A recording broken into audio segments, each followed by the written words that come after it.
wujudipun para bot sindur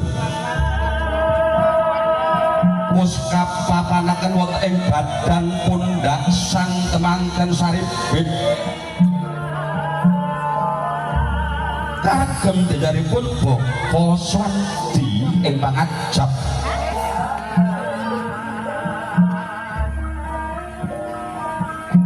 mugi sang temanten Saripit datang pinisah salami-lami tansah bagya mulya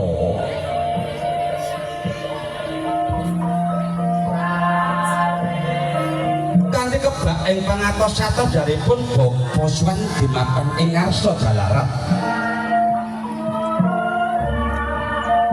panjenenganipun Bapa Swandi tansah anges wangsul ingkang mujlepana ing maruta cinandhi ing yati ing mun saking Ki Hajar Dewantara ing ngarsa Sungkulada ing madya mangun karsa tutmuri Handayani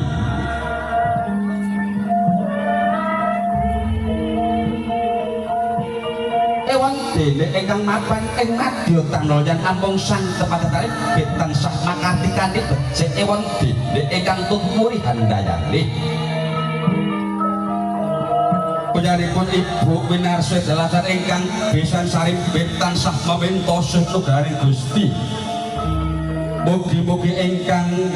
kaesti dening putra Putri Saripit tansah baju lestari sembodo kang sinedya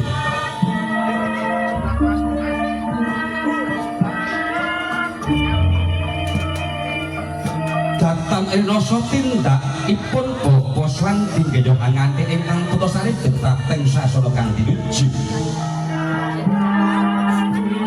pramila kandhek gaya lumaksana